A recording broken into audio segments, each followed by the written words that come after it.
नमस्कार, मैं हूं अरुण तोमर। आप देख रहे हैं स्वराज एक्सप्रेस।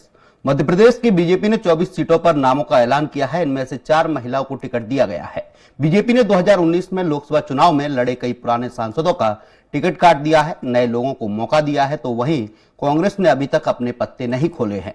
लेकिन जानकारी सामने आ रही है कि कांग्रेस ने जो पैनल तैयार किया है उस पैनल में नए लोगों को मौका दिया जा रहा है। ऐसे में बड़ा सवाल यह है कि क्या वाकई नए चेहरे जीत दिलाएंगे। आज चर्चा इसी मुद्दे को लेकर चर्चा को विस्तार दे उससे पहले देख लेते हैं एक रिपोर्ट। मध्य प्रदेश में 8 सीटों पर भाजपा का मुकाबला नए चेहरों से लगे। इनमें 4 सीटें वो हैं जहां पिछली बार चुनाव लड़े नेता पाला बदलकर भाजपा में आ चुके हैं। 4 अन्य सीटों पर पिछली बार उम्मीदवार रहे चेहरों में से एक राज्यसभा सांसद और 2 विधायक बन गए हैं और एक विधानसभा चुनाव हार गई है। इन सीटों के पैनल कांग्रेस में नए चेहरों के नाम है। भाजपा ने लोकसभा 2019 में गुना सीट कांग्रेस से छीन ली थी।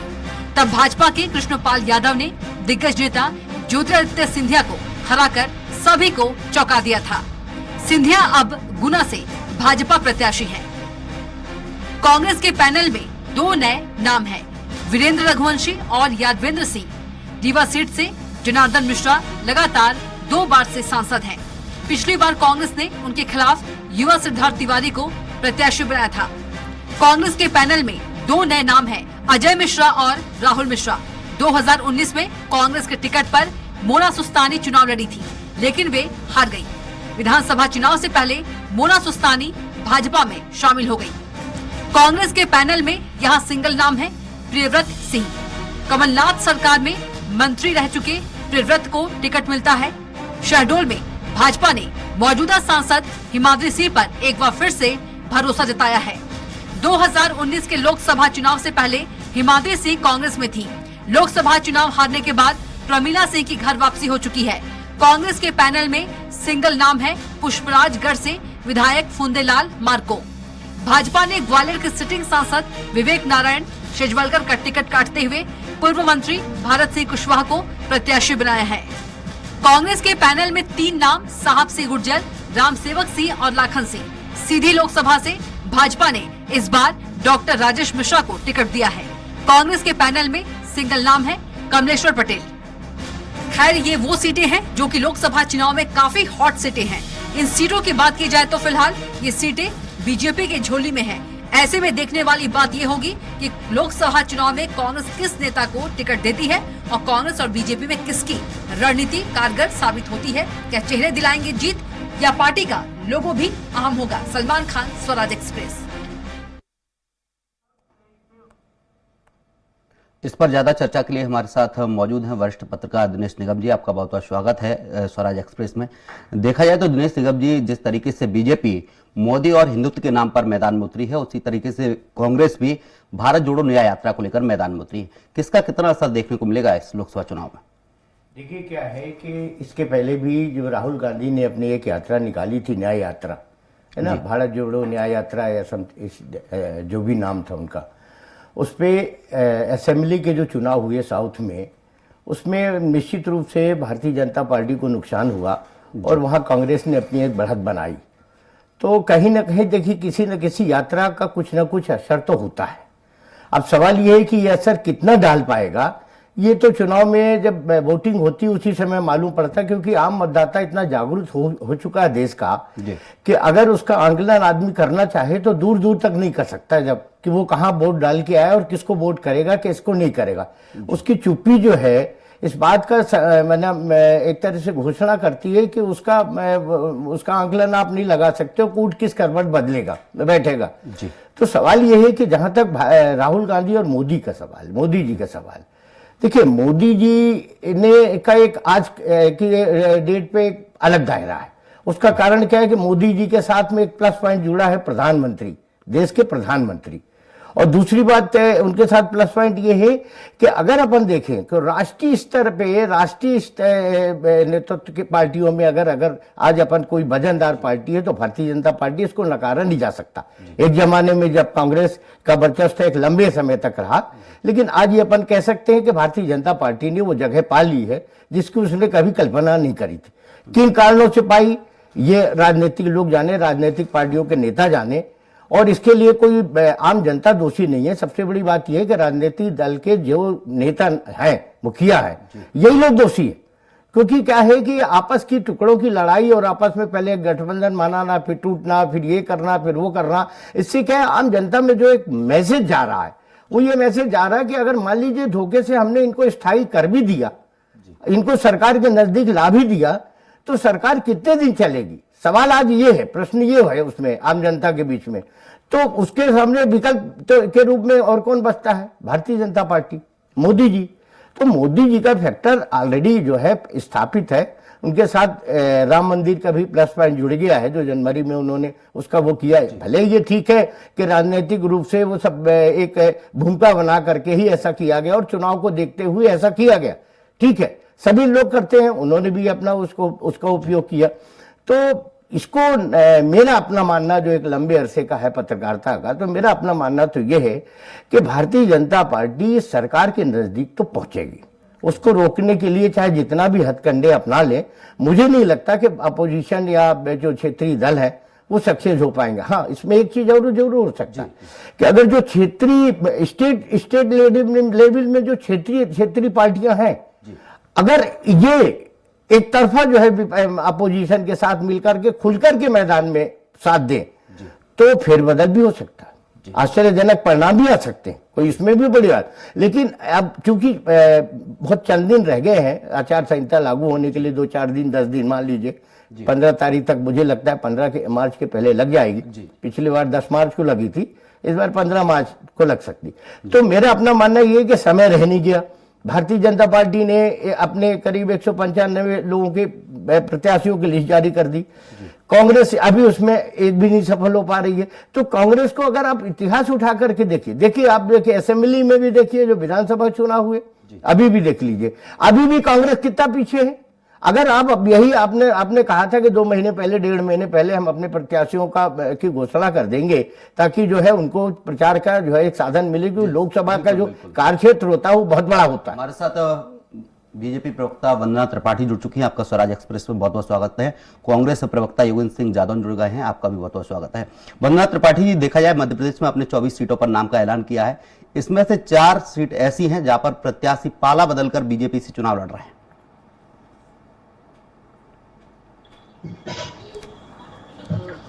देखिए, भारतीय जनता पार्टी जी हमारी जो प्रत्याशी है उनका ऐलान कर दिया है। मेरी आवाज मिल पा रही है आपको? जी बिल्कुल। हाँ जी। तो आपने देखा कि किस प्रकार से भारतीय जनता पार्टी ने पूरे देश में 195 सीटों की घोषणा कर दी है। हम वो पार्टी हैं जो व्यवस्था और कार्यकर्ताओं में विश्वास करने वाली पार्टी है। हम हमेशा ये मानकर चलते हैं कि चुनाव हमारा वंदना जी, जो 4 सीटें हैं वो पिछली बार कांग्रेस से वो सांसद प्रत्याशी बनाए गए थे, लेकिन चुनाव हार गए थे। बीजेपी वहां चुनाव जीती थी, लेकिन वही प्रत्याशी इस बार बीजेपी से चुनाव लड़ रहे हैं। देखिए, जो भी प्रत्याशी भारतीय जनता पार्टी से प्रत्याशी बनकर चुनाव लड़ रहे हैं वो हमारी पार्टी के कार्यकर्ता है, हमारी पार्टी के प्रत्याशी हैं, और उनके लिए चुनाव सिर्फ वो नहीं लड़ेंगे, उनके लिए चुनाव लड़ेगा हमारी पार्टी का संगठन, हमारे पार्टी का कमल निशान, नाम का कमल, पहचान कमल, निशान कमल।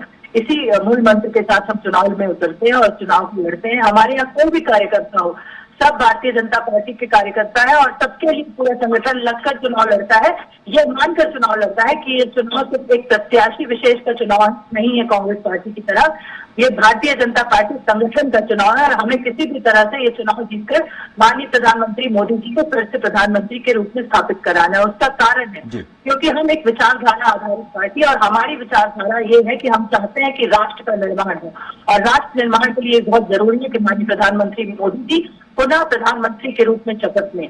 इसीलिए भारतीय जनता पार्टी ने अपने प्रत्याशियों की घोषणा कर दी है। हमने अपने चुनाव की सारी तैयारियां कर ली हैं। हमने अपने क्लस्टर प्रभारी, अपने लोकसभा प्रभारी, अपने लोकसभा के संयोजक, सह संयोजक, दीवार लेखन, हमारे जो मंडल स्तर पर जो सूचियों की समीक्षा है, सारे कार्य हो चुके हैं।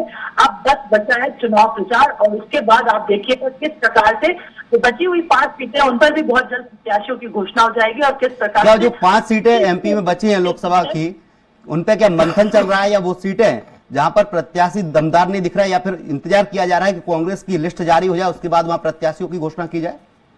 देखिए, दमदार और ये कमजोर वाला प्रश्न कांग्रेस पार्टी में आता होगा, क्योंकि वहाँ एक प्रत्याशी विशेष चुनाव लड़ता है। हमारे यहाँ ये प्रश्न नहीं आता। हमारे यहाँ, मैंने जैसे अभी भी कहा था और फिर से कह रही हूँ कि हम व्यवस्था और कार्यकर्ता आधारित पार्टी है। हमारे यहाँ जो भी प्रत्याशी होगा वो सिर्फ वो प्रत्याशी नहीं होगा, पूरा संगठन उसके लिए लगकर चुनाव प्रचार करेगा और वो संगठन का एक कार्यकर्ता होगा। जी, तो इसीलिए हम कांग्रेस प्रवक्ता हैं योगेंद्र सिंह यादव जी। जैसे आपने देखा 24 सीटों का ऐलान हो गया है, तो हम बाकी 5 का भी कर देंगे। अब मैं तो प्रश्न पूछना चाहती हूँ कांग्रेस पार्टी से कि वो कब अपनी सीटों का ऐलान कर रहे हैं। हमसे तो बहुत पूछते हैं कि हम वो जवाब देंगे, वो जवाब देंगे। उन्हें भी इंतजार आपकी 5 सीटों का, वंदना जी, उन्हें इंतजार आपकी वो 5 सीटों का। वो सोच रहे हैं अगर आप वो 5 सीटों पर प्रत्याशियों का ऐलान कर दें तो वो भी ऐलान कर देंगे। देखिए, उन्हें हमारी सूची से का इंतजार है, इसका मतलब वो कितने डरे हुए हैं। और यात्रा खत्म हो चुकी है और बहुत जल्दी ही कांग्रेस पार्टी योगेंद्र सिंह यादव जी है, कांग्रेस प्रवक्ता है। वंदना जी, रोकना चाहूंगा। योगेंद्र सिंह यादव जी, बीजेपी ने प्रत्याशियों की घोषणा कर दी है। बीजेपी के प्रत्याशी मैदान में है, चुनाव प्रचार में लगे हुए हैं। कांग्रेस किसका इंतजार कर रही है? कांग्रेस पार्टी भी लगभग अपने सभी प्रत्याशियों का नाम तय कर चुकी है, केवल ऐलान होना बाकी है और अंतिम मोहर लगने वाली है। निश्चित रूप से 10 मार्च को कांग्रेस पार्टी अपने प्रत्याशियों की घोषणा कर देगी। ऐसा नहीं लगता कि बीजेपी ने प्रत्याशियों की घोषणा करने के बाद अपने प्रत्याशी समय दिया है, मौका दिया है क्षेत्र में घूमने का? कहीं ना कहीं ऐसा लग रहा है आपको कि कांग्रेस के जो प्रत्याशी उतरेंगे उनके पास समय का अभाव रहेगा? नहीं, कांग्रेस प्रत्याशी जो है संभावित प्रत्याशी अपने क्षेत्र में सतत कांग्रेस पार्टी के साथ जुड़कर काम कर रहे हैं। और राहुल जी की यात्रा मध्य प्रदेश में थी और मध्य प्रदेश से उनका जब राजस्थान में प्रवेश हो चुका है, कांग्रेस पार्टी जो है अब अपने चुनावी अभियान में टिकट आवंटन का जो कार्य है उसको पूर्ण करने जा रही है। अभी आदरणीय हमारी प्रवक्ता जी भारतीय जनता पार्टी की कह रही है कि ये भारतीय जनता पार्टी की विचारधारा की पार्टी है। मैं बता देना चाहूंगा कि आज हिंदुस्तान के अंदर जो भारतीय जनता पार्टी के 303 सांसद है उसमें से 118 लगभग कांग्रेस पार्टी से गए हुए पूर्व नेता है। भारतीय जनता पार्टी के पास सिर्फ एक ही लक्ष्य है, किसी न किसी तरह से सत्ता को हासिल करना है और सत्ता को हासिल करने के लिए वो विपक्ष की पार्टियों पर ही निर्भर करती है। आपकी पार्टी के कार्यकर्ता बीजेपी में पहुंच रहे हैं तो ये कहीं ना कहीं आपकी पार्टी की नाकामी है कि आपकी पार्टी के कार्यकर्ता आपकी पार्टी को छोड़कर दूसरी पार्टी ज्वाइन कर रहे हैं।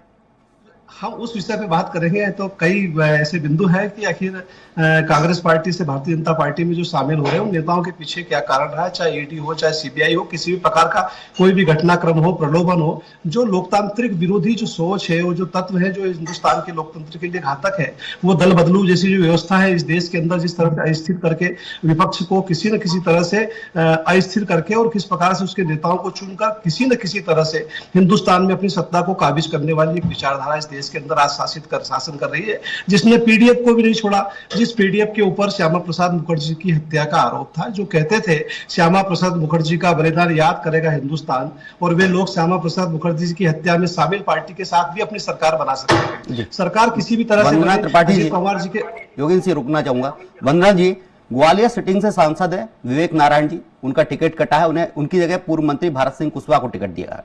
नहीं लगता कि कहीं ना कहीं विवेक जी भितरघात कर सकते हैं, उनकी नाराजगी का सामना करना पड़ सकता है पार्टी को?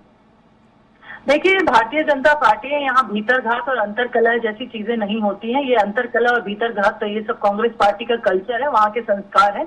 हमारे यहाँ इस तरह की चीजें आपने पिछले चुनाव में भी देखा था कि विधानसभा चुनाव में भी इस प्रकार की अनुशासनहीनता वाली चीजें भारतीय जनता पार्टी में आपको कभी देखने को नहीं मिलेगी। एक गुटबाजी वाली कांग्रेस पार्टी जो 4 गुटों में बट चुकी है, जीतू पटवारी जी की आंदोलनकारी कांग्रेस, कमलनाथ जी की थकी हारी कांग्रेस, दिग्विजय जी की षड्यंत्रकारी कांग्रेस और राहुल गांधी जी की कंफ्यूज कांग्रेस। लेकिन कांग्रेस तो कहती है भ्रष्टाचारी बीजेपी, ईडी सीबीआई को आगे करके लड़ने वाली बीजेपी। देखिए भीतरघात और अंतरकलह की पिछली बार आपने तस्वीरें देखी थी, किस प्रकार से लोग दिग्विजय सिंह जी की फोटो पर जूते मार रहे थे, किस प्रकार से कमलनाथ जी और दिग्विजय सिंह जी एक दूसरे के ऊपर छींटाकशी कर रहे थे। और अब आप देखिए कि जब से जीतू पटवारी जी ने कमान संभाली है, कमलनाथ जी किस तरह से डामाडोल स्थिति में है, कभी दूसरे खेमे में जाने की बात करते हैं, कभी वापस रुक जाने की बात करते हैं। वो तो बीजेपी करवाती है, कांग्रेस कहती है कि बीजेपी ईडी को आगे कर देती है, सीबीआई को आगे कर देती है, जो उनकी बात नहीं मानता उनके यहाँ छापे पड़ जाते हैं। इसीलिए जो पार्टी के नेता है वो डर के बीजेपी में शामिल हो जाते हैं। अभी ईडी कानपुर पहुंच गई है। व्यवस्था नहीं है। ईडी ईडी सीबीआई कानपुर पहुंच गई हमारे है। देश की एजेंसीज हैं, वो किसी पार्टी के हित में काम नहीं करती हैं। अगर ईडी सीबीआई की ये लोग बात करते हैं तो मुझे कृपया ये बताएं कि जिन जिन राज्यों में इनकी सरकार है वहां पर ये ईडी और सीबीआई को गलत क्यों नहीं ठहराते हैं। जिन जिन राज्यों में इनकी सरकार नहीं है वहां पे ईडी सीबीआई गलत हो जाती है, वहीं पे ये ईवीएम पे आ जाते हैं। जहां जहां इनकी सरकार है वहां कोई दोष नहीं है, वहां सब कुछ एकदम स्वच्छ है, पारदर्शिता है। तो इस प्रकार की दोगली बातें करने वाली कांग्रेस पार्टी को जनता जान चुकी है। और कांग्रेस पार्टी जो प्रवक्ता कह रहे थे कि इनके जो नेतागण है वो छोड़ छोड़कर हमारी पार्टी में आ रहे हैं, तो राष्ट्र निर्माण की भावना जिसके अंदर है वो इस लोकतांत्रिक देश अजीत में पवार जी, पसंद है अपने राजनीतिक दल येदियुरप्पा का जी, चुनाव करने के लिए। किसी की किसी के राष्ट्र साथ निर्माण के गठबंधन लिए नहीं लिखा हुआ है, ना कोई पार्टी किसी की बकौती है कि वो जिंदगी भर उसी पार्टी में रहेगा। योगेंद्र सिंह जादव जी, आप कहते हैं कि ईडी सीबीआई को बीजेपी आगे कर लेती है, जहां जहां आपकी सरकार वहां ईडी और सीबीआई आगे क्यों नहीं आती? आदरणीय जी, अभी कुछ ही समय पहले अजीत पवार जी पे आदरणीय प्रधानमंत्री जी ने कहा था कि उनके ऊपर 90 करोड़ से अधिक का भ्रष्टाचार है। आपने देखा अजीत पवार जी किस तरह से भारतीय जनता पार्टी में शामिल हुए, उसके बाद एक ईमानदार नेता के रूप में अब महाराष्ट्र के अंदर सक्रिय हो चुके हैं। येदियुरप्पा जी कितने सक्रिय हैं। अब आप देख लीजिए, जहां जहां भ्रष्टाचार है, अगर भ्रष्टाचार के साथ आप संघर्ष कर रहे हैं तो आप भ्रष्टाचार में लिप्त हैं जब तक आप भारतीय जनता पार्टी में नहीं हो। जिस तरह से आपने भारतीय जनता पार्टी की वॉशिंग मशीन में गए, वैसे ही आप ईमानदार नेता की छवि के साथ में उभर के आ रहे हैं। पूरा देश देख रहा है, इसको आप नकार नहीं सकते। आप देखिए, जहां जहां चुनाव होते हैं वहीं क्यों सक्रिय होते हैं, यह भी तो देखिए। और रहा आप जो कह रहे हैं कि विचारधारा, तो विचारधारा ऐसी होना चाहिए, राष्ट्र निर्माण की विचारधारा। अरे हिंदुस्तान के अंदर 140 करोड़ जो जनता है वो पूरी तरह से इस राष्ट्र के निर्माण के प्रति संकल्पित है। चाहे किसान है, चाहे युवा है, चाहे बेरोजगार है, चाहे नौकरी पेशा है, चाहे जिसे वो भारत माता के प्रति समर्पित भाव से वो काम करता है, किसी भी स्तर पे करता है। उस राष्ट्र का निर्माण में हर व्यक्ति का कहीं न कहीं किसी न किसी तरह से हिस्सेदारी है। इस पे केवल ये सिंबल लगाना कि हम 4 लोग इस राष्ट्र के निर्माण में लगे हुए हैं, ये कभी भी उचित नहीं है। ये सब भारत माँ की संतान है और भारत माँ के प्रति समर्पित होकर काम करते हैं। चाहे वो मजदूर हो, उसका भी एक संघर्ष होता है, किसान है उसका भी संघर्ष है, युवा है उसका भी संघर्ष है। सभी के संघर्षों से हम ये पटकथा लिखते हैं। ये हमारा सारा परिवार है। लोकतांत्रिक रूप से वाद विवाद, विषय वस्तु, विचार विमर्श सब चलता है, लेकिन आखिरी मंथम इस राष्ट्र का निर्माण है और उस संकल्प के साथ योगेंद्र सिंह जादव जी, योगेंद्र सिंह जादव जी, बीजेपी ने एमपी में 4 महिला लोकसभा प्रत्याशी उतारी है। 4 महिलाएं जो लोकसभा की प्रत्याशी बनाई गई है। कांग्रेस इनके सामने किसे उतारेगी? अब महिलाओं को टिकट देगी या फिर नए चेहरे इनके सामने होंगे? योगेंद्र सिंह जादव जी के प्रति कृत संकल्पित है और कांग्रेस पार्टी निश्चित रूप से महिलाओं की सहभागिता के साथ महिलाओं को भी इस चुनाव में अपना प्रत्याशी बनाकर उतारेगी। दिनेश निगम जी हमारे साथ वरिष्ठ पत्रकार है। दिनेश निगम जी, देखा जाए इस बार जो लोकसभा चुनाव होंगे, इसमें पार्टी के चेहरे मायने रखेंगे या पार्टी का लोगो मायने रखेगा? देखिए क्या है कि आप दो अलग अलग आपने दो प्रश्न किए हैं। सवाल ये है कि पार्टी का एक अस्तित्व होता है और पार्टी के सिंबल पे जो चुनाव लड़ा जाता है वो निश्चित रूप से 50% से ज्यादा काम आता है।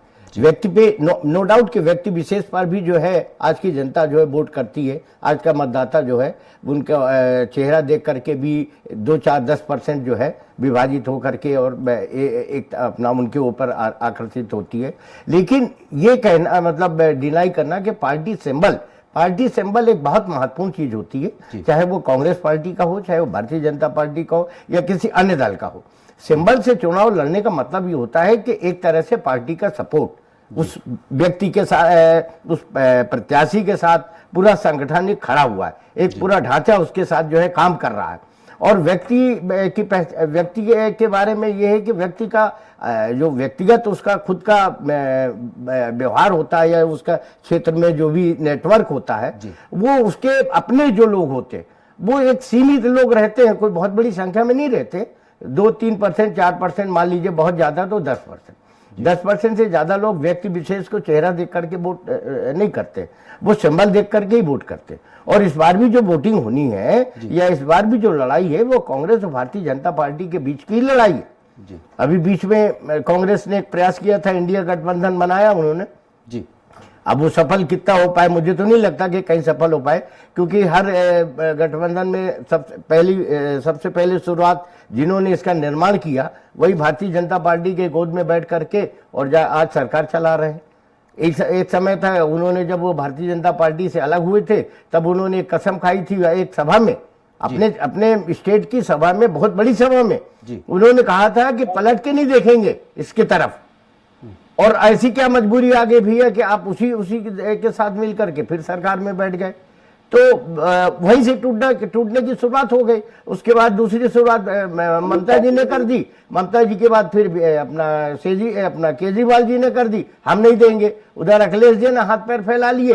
तो ये जो टूटन हुई, इसका भी एक बहुत बड़ा असर पड़ा। और आम जनता जो है इस बात को देखती है और सब उसके समझ में है, ऐसा नहीं है, नजरअंदाज नहीं करती वो इन सब चीजों को। वो जानती है कि जिस तरह से ये लोग एक दिखाने के लिए एक हुए और उसके बाद विभाजित हो गए, टूट गए सीटों को लेकर के, तो इसका एक बहुत बड़ा असर निर्णय लेती है जनता। और वो अपना उस निर्णय का जो वो है घोषणा है वो उस दिन करती जिस दिन मतदान करती है। वो बताती है कि नहीं हमारा मत क्या था और हम किसके साथ में।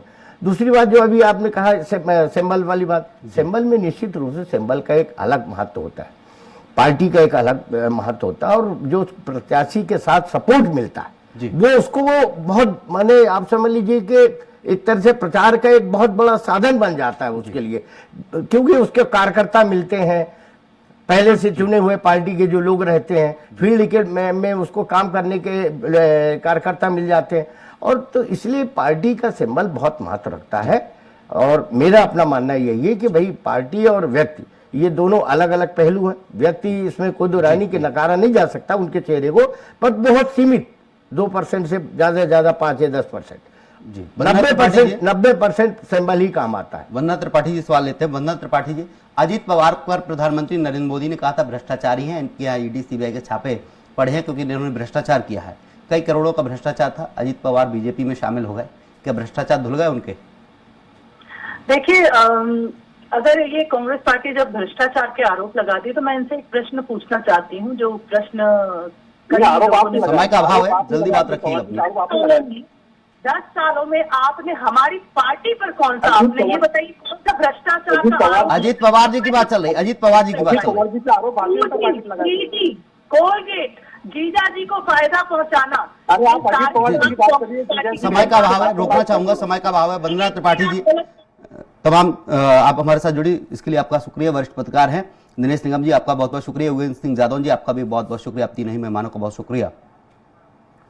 आपको बता दें, सीधे आपको दिल्ली लिए चलते हैं जहां पर कांग्रेस की प्रेस कॉन्फ्रेंस हो रही है, जिसमें कांग्रेस की पहली सूची जारी होने वाली है। बड़ी खबर आपको बता रहे हैं दिल्ली से, जहां पर कांग्रेस की पहली सूची जारी होने वाली है। 40 years can avail startup funding of their business enterprises in any sector. Though this guarantee is going to be to the field.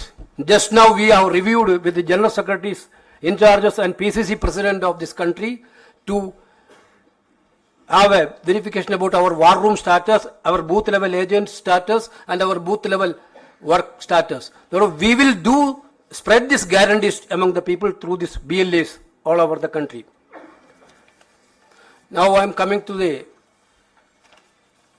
next item. Yesterday Congress Election Committee had met, you know that. Now Central Election Committee of Congress has selected 39 candidates, first list of the candidates. We are announcing 39 candidates today, in which included former Congress President Rahul Gandhi's name is there. Former Chhattisgarh Chief Minister Bhupesh Baghel ji's name is there. Former CWC member Tamaruddin Sahu is there. That I will leave it out. In this list, out of 39,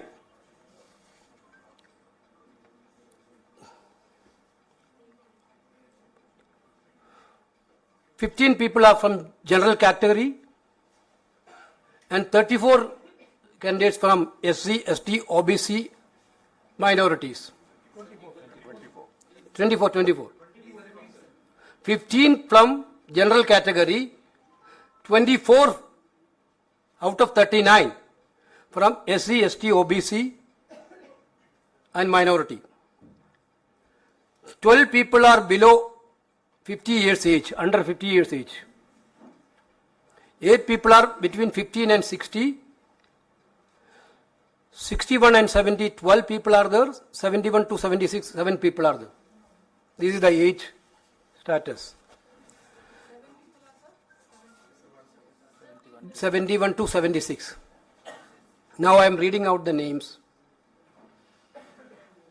Chhattisgarh, Jankir Champa SC, Dr. Shivakumar Daharia.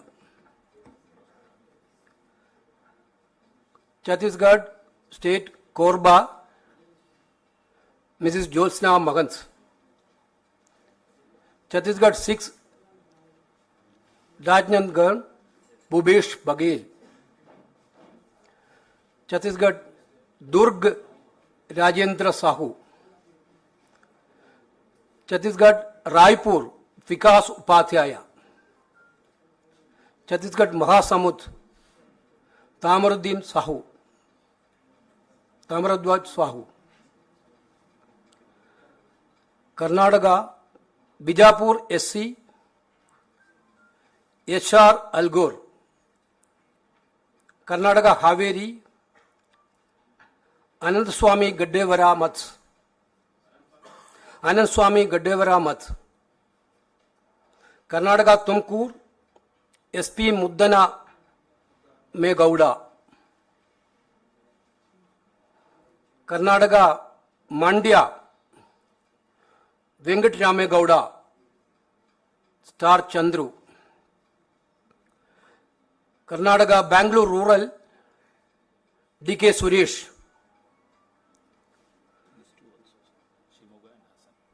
Shimoga, Srimati Geeta Shivraj Kumar. Hassan, Shreyas Patel. Then Kerala, Kasargod, Rajmohan Unitan. Kannur, K. Suthagaran. Vadagara, Shafi Parambil. Wayanad, former Congress President Sri Rahul Gandhi. Kozhikode, Sri M.K. Raghavan. Palakkad, Sri V.K. Srikantan. Alathur, Mrs. Ramya Haridas. Miss Ramya Haridas. Thrissur, K. Muralidharan. Chalakudi, Binni Bahanan. Ernakulam, Haibi Eden. Idukki, Dean Kuriakose. Alapura, Sri K.C. Venugopal. Mavelikara, Kodikundal Suresh. Pathanamthitta, Anto Anthony. Attingal, Adur Prakash. Thiruvananthapuram, Dr. Shashi Tharoor. Lakshadweep, Muhammad Hamdullah Said. Shillong, Meghalaya, Vincent H. Pala. Meghalaya Tora ST, Saleng A. Sangma. Nagaland, S. Supong Maran Jamir. Sikkim, Gopal Chetri. Telangana Sahirabad, Suresh Kumar Shatkar. Telangana Nalgonda, Raghuvir Kundru. Telangana Mahbub Nagar, Chella Vamshachandra Reddy.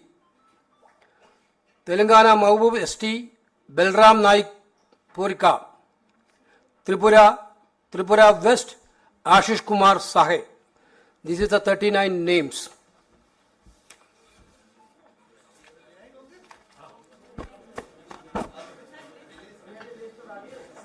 You can give English, Hindi.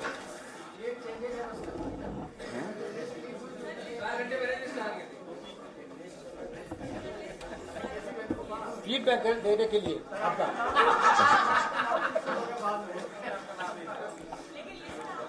अभी आपके सामने केसी वेणुगोपाल जी ने 39 लोगों की कांग्रेस के उम्मीदवारों की list की घोषणा करी है। जैसे इन्होंने कहा, मैं दोहराना चाहता हूं कि 39 में से 14 जनरल हैं और 15 जनरल हैं और 24 इसके अंदर SC, ST, OBC और माइनॉरिटीज हैं।